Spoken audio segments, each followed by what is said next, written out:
विद्यार्थी मित्रों, good morning, सुप्रभात।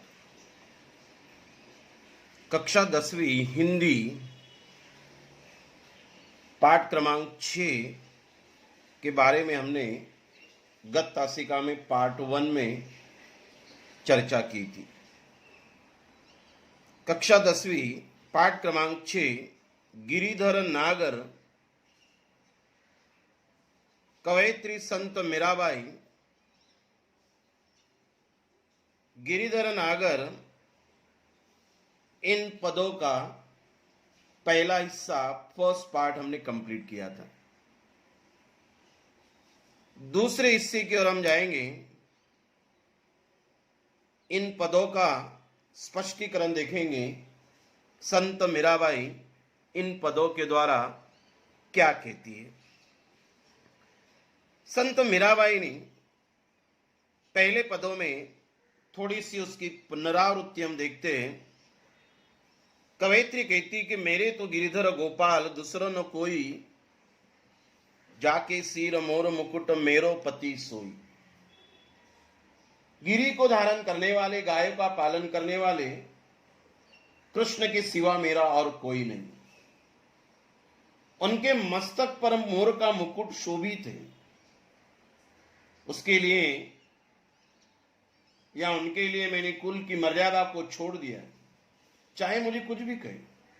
संतों के साथ बैठ बैठकर मैंने लोक लाज त्याग दी। प्रेम रूपी बेला को अपने अश्रु रूपी जल से सींच सींच कर मैंने बड़ा किया। अब तो ये प्रेम बेल फैल गई है, इसमें आनंद रूपी फल लगने लगा है। मैंने दूध जमाने के पात्र में जमे दही को मथनी से बड़े प्रेम से बिलोया और उसमें कृष्ण प्रेम रूपी मक्खन को निकाल लिया। बची हुई छाछ रूपी निस्सार जगत को मैंने छोड़ दिया। कृष्ण भक्तों को देखकर मैं प्रसन्न होती हूं, परंतु संसार का व्यवहार देख मुझे दुख होता है और मैं रो पड़ती। हे गिरिधर लाल, मीरा तो आपकी दासी है, उसे इस संसार रूपी भव सागर से पार लगाओ। मेरे बच्चों, ये हमारा पहले पद का थोड़ा सा वर्णन, उसकी पुनरावृत्ति हमने देखी। अभी यही पाठ क्रमांक 6 गिरिधर नागर, उसके सेकंड पार्ट के लिए हम शुरुआत कर रहे हैं। दूसरे पद में संत मीराबाई कहती, हरि बिन कुण गति मेरी, तुम मेरे प्रतिपाल कहिए मैं रावरी चेरी। आदि अंत निज नाव तेरो हिमाए फेरी, बेर बेर पुकार कहूं प्रभु आरती है तेरी। यूं संसार विकार सागर बीच में घेरी, नाव फाटी प्रभु पाल बांधो बुडत है बेरी। बिरहणी पीव की बाट जोवे राख लो नेरी, दासी मीरा राम रटत है मैं शरण हूं तेरी। कवयित्री कहती है, संत मीराबाई, हरि का मतलब होता है ईश्वर। हरि का अर्थ क्या होता है? ईश्वर। बिन कुण गति मेरी, हरि के बिना कुण गति मेरी। ये हरि, ये ईश्वर, ये मेरे परमेश्वर, तुम्हारे बिना मेरा, अर्थात तुम्हारे बिना, आपके बिना मेरा कौन है। अर्थात कवयित्री ये स्पष्ट करना चाहती है, आपके सिवा मेरा कोई ठिकाना नहीं है। आपके अलावा मैं कहां जा सकती हूं। हरि बिन कुन गति मेरी। ये ईश्वर, ये प्रभु, आपके बिना मेरा कौन है। आपके सिवा मेरा कोई ठिकाना नहीं। तुम मेरे प्रतिपाल कहिए मैं रावरी चेरी। तुम मेरे प्रतिपाल, प्रतिपाल का अर्थ होता है रक्षक। तुम तो मेरे रक्षक है। मैं रावरी चेरी, चेरी का मतलब होता है दासी। आपके अलावा मैं कहां जा सकती हूं। तुम तो मेरे प्रतिपाल है। ये भगवान ये मेरे ईश्वर, मेरे परमेश्वर, श्री कृष्ण, तुम तो मेरे क्या है, रक्षक है। मैं रावरी चेरी, मैं क्या हूं, तुम्हारी चेरी। चेरी का मतलब होता है दासी। आप ही मेरा पालन करने वाले हैं और मैं आपकी दासी हूं। आदि अंत निज नाव तेरो हिमाए फेरी। आदि अंत निज नाव, कवित्री कहती है रात दिन जो है, ये रात दिन आदि अंत निज मेरी खुद की नाव तेरो हिमाए फेरी। कवयित्री कहती है कि हे प्रभु, हे मेरे ईश्वर, मैं दिन रात हर समय आपका ही नाम जपती हूं। मैं बार बार आपको पुकारती हूं। अगली लाइन में कहते, कवित्री कहती है कि दिन रात जो है आपके नाम की हिमायो फेरी, मैं माला जो है वह जपते रहती हूं, आपका ही नाम मैं लेती रहती हूं। बेर बेर पुकार कहूं, बेर बेर यानी बार बार, बार बार जो है पुकार कहूं, प्रभु आरती है तेरी। बार बार मैं आपको पुकारती हूं क्योंकि मुझे आपके दर्शन की तीव्र लालसा है, इच्छा है। मैं आपका नाम जो है बार बार पुकारती हूं, कहूं प्रभु आरती तेरी।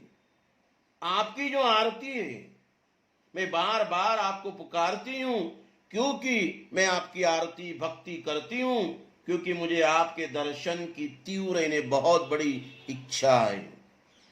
यो संसार विकार सागर बीच में घेरी। कवयित्री कहती है यो संसार, यो संसार, आरती का अर्थ होता है तीव्र इच्छा, लालसा। आरती का अर्थ क्या होता है, तीव्र लालसा। ये लालसा जो है मैं बार बार आपको पुकारती हूं क्योंकि मुझे आपके दर्शन की तीव्र आरती यानी लालसा इच्छा है। यो संसार विकार सागर बीच में घेरी। यो संसार, यो संसार विकार, विकार यानी विकार। विकार का अर्थ क्या होता है, विकार। विकारों के इस भव सागर में, ये विकारों के इस भव सागर में मैं घिरी हूं, मैं घिर चुकी हूं। यह संसार विभिन्न अलग अलग प्रकार के दोषों से, विकारों से भरा हुआ है। ये मानो एक सागर की तरह, और ये संसार रूपी जो सागर है वह अलग अलग विकारों से घिरा हुआ है, भरा हुआ है, और इसके बीच में मैं घिर गई हूं। मैं भी इस विकारों में घिर चुकी हूं। इस संसार रूपी नाव फाटी प्रभु पाल बांधो बुडत है बेरी। कवित्री कहती है नाव फाटी, बेरी, बेरी का अर्थ होता है बेड़ा, पाल यानी वो कपड़ा, बुडत यानी बुडना। कवित्री कहती है, क्या कहती है, मेरी नाव अभी टूट चुकी है। ये नाव जो है इस सागर को पार करने वाली, इस संसार रूपी भव सागर को पार करने वाली नाव जो है वह अभी टूट चुकी है, उसका कपड़ा फट चुका है। जिस कपड़े के सहारे वह आगे बढ़ रही थी वह कपड़ा अभी फट चुका है। हे प्रभु आप शीघ्र आइए, जल्दी आइए। ये प्रभु, ये ईश्वर, आप आइए और ये जो पाल है, ये पाल मेरी नाव को बांधिए, अन्यथा इस मेरी जीवन नौका इस संसार सागर में क्या हो जाएगी, डूब जाएगी। ये जो विकारों से भरा हुआ जो सागर है इसके बीच में गिर चुकी हूं। इस संसार रूपी सागर को पार करने वाली मेरी जिंदगी रूपी जो नैया है उसका कपड़ा फट चुका है। इसीलिए ये प्रभु तुम आइए, इस नाव का पाल इन्हें कपड़ा बांधिए। आप नहीं आओगे तो मेरी जीवन नौका इस संसार सागर में डूब जाएगी। बिरहणी पिव की बाट जोवे राख लो नेरी। कवित्री कहती है बिरहणी जो है ये बिरहणी विरहणी, पीवे प्रिय, बाट देखना राह देखना, राख लो नेरी, नेरी यानी क्या पास निकट। कवित्री कहती है ये मेरे प्रियतम, ये मेरे प्रियतम आपकी ये विरहणी, विरहणी ने विरहणी निरंतर लगातार आपकी क्या देख रही है, बाट जोहती रहती है, राह देख रही है। ये राह देखने वाली कवयित्री कहती है कि मैं निरंतर आपकी राह देख रही हूं, आपके आगमन की मैं क्या कर रही हूं, प्रतीक्षा करते रहती हूं।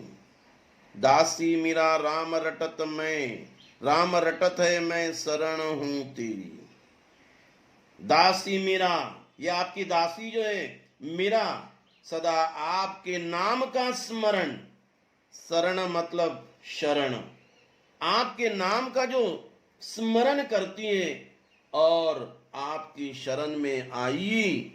इसीलिए मेरे प्रियतम आप आइए और इस विकार रूपी भव सागर से मेरी जिंदगी रूपी नैया को आप क्या कीजिए, पार कीजिए। ये दासी जो है आपकी शरण में आई है, ऐसा उन्होंने इस पद के द्वारा व्यक्त किया हुआ है।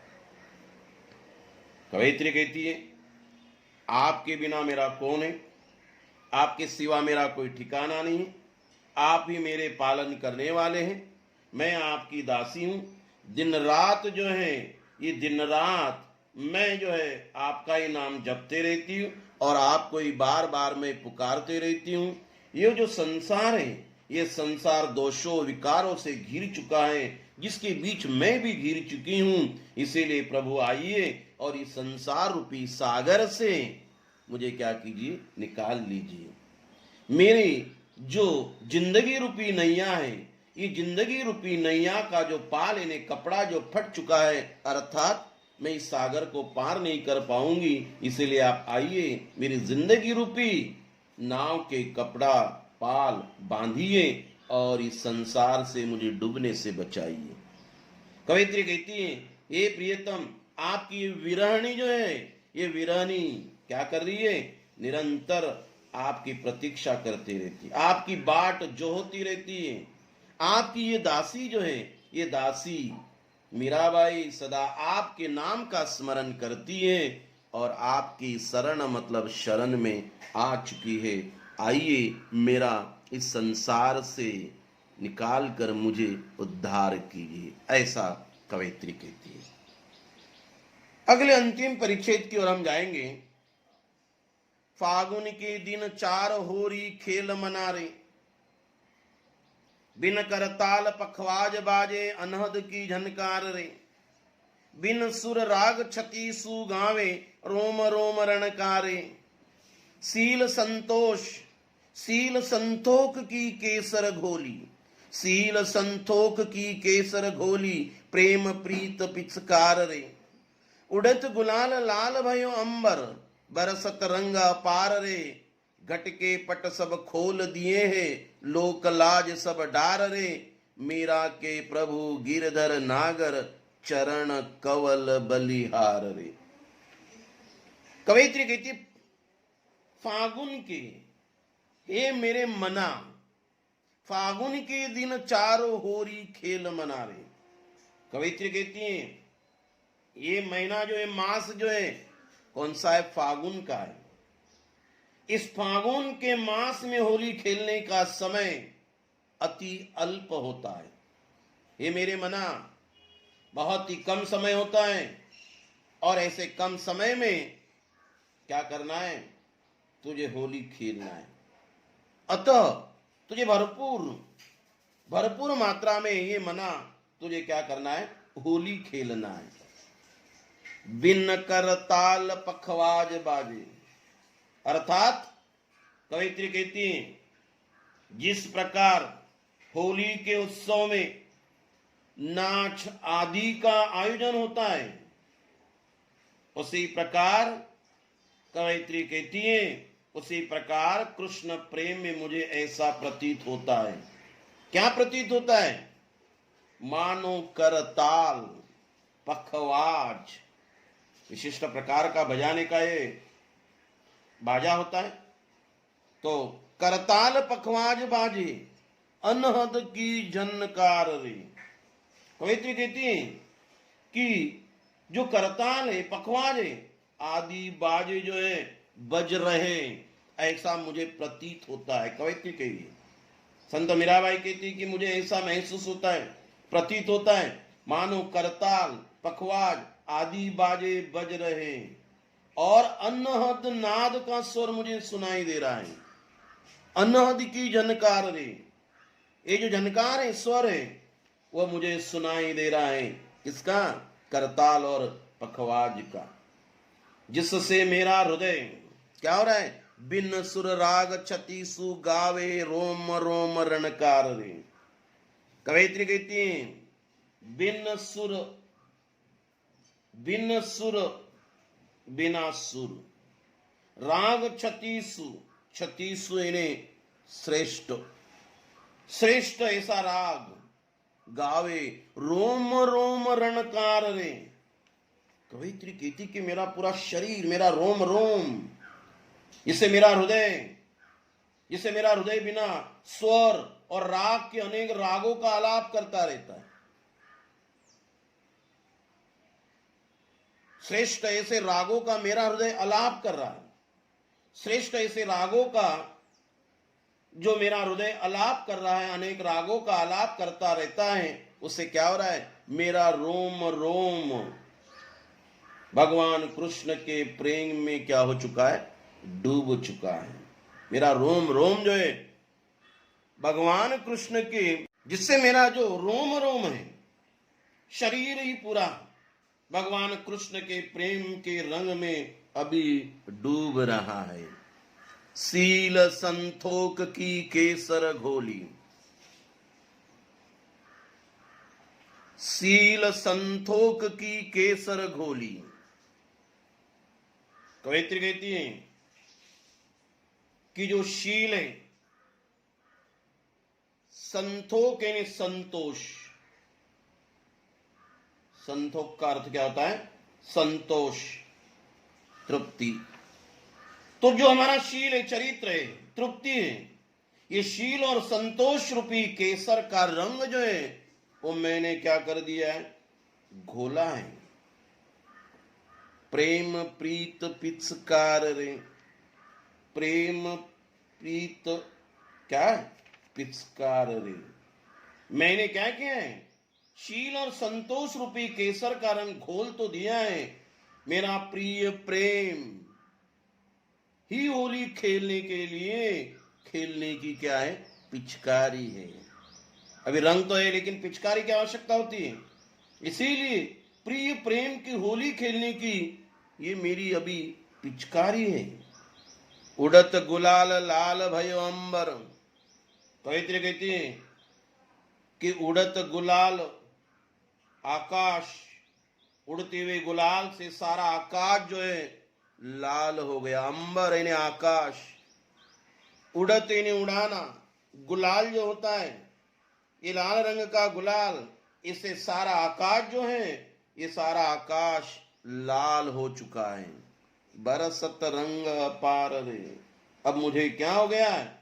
ये आकाश से रंग ही रंग जो है अभी बरसने लगे। घट के पट सब खोल दिए। इसीलिए कवि कहती हैं, मैंने अभी अपने घट के, जो मेरा घट है, घट का अर्थ लेना यहाँ हृदय, घट का अर्थ क्या है? हृदय। पट का अर्थ लेना है द्वार। मेरे हृदय के द्वार मैंने अभी खोल दिए हैं। लोक लाज सब डार रे, लोक लाज। अब मुझे लोक लज्जा का कोई डर नहीं है। क्योंकि मैंने अपने हृदय रूपी घर के दरवाजे, घट ने हृदय, पट ने द्वार, मेरे हृदय रूपी घर के दरवाजे अभी मैंने क्या कर दिए, खोल दिए। अंत में कवयित्री कहती है मीराबाई कि मीरा के प्रभु गिरधर नागर चरण कवल बलिहार रे। कवयित्री कहती है ये मेरे स्वामी गोवर्धन पर्वत को धारण करने वाले कृष्ण भगवान ही हैं। मीरा के प्रभु गिरधर नागर, गिरी ने पर्वत, पर्वत को धारण करने वाले कृष्ण भगवान ही हैं। चरण कवल बलिहार रे, मैं उनके चरण, चरण बलिहार, बलिहार का अर्थ होता है निछावर होना। बलिहार का अर्थ क्या होता है, निछावर होना। कवयित्री कहती है कि मैं उनके चरण कवल, चरण रूपी कमल में, या जो चरण है वो कमलों में, चरण रूपी कमलों में मैंने अपना सर्वस्व क्या कर दिया है, न्योछावर कर दिया, अर्पित कर दिया है। कवयित्री कहती है फागुन का महीना है, ये मना आपको होली खेलना है, और ये होली खेलने के लिए क्या मानो मैंने क्या किया, आयोजन किया हुआ है। जिस प्रकार होली में उत्सव में नाच आदि का आयोजन होता है, उसी प्रकार मुझे ऐसा प्रतीत होता है मानो करताल पखवाज आदि बज रहे हैं। यह अनहद का नाद जो स्वर मुझे सुनाई दे रहा है, जिससे मेरा हृदय बिना स्वर और राग के अनेक रागों का आलाप कर रहा है। मेरा रोम रोम भगवान कृष्ण के प्रेम के रंग में डूबा रहता है। मैं अपने प्रिय से होली खेलने के लिए शील और संतोष रूपी केसर रंग मैंने घोल दिया है। मेरा प्रिय प्रेमी होली खेलने की मानो पिचकारी है। ये सारा आकाश जो है ये गुलाल से लाल हो चुका है। अभी मुझे ये होली खेलने में कोई लज्जा, कोई डर नहीं है, क्योंकि मैंने अपने हृदय रूपी घर के दरवाजे खोल दिए। अंत में मीराबाई कहती है मेरे स्वामी गोवर्धन पर्वत को धारण करने वाले, उठाने वाले कृष्ण भगवान है। मैं उनके जो कमल रूपी जो चरण है, ये चरण कमलों में अपना सर्वस्व क्या कर दिया है, न्योछावर कर दिया है। ऐसा कवयित्री संत मीराबाई कहती है। बच्चों ये हुआ हमारा सेकंड पार्ट। धन्यवाद।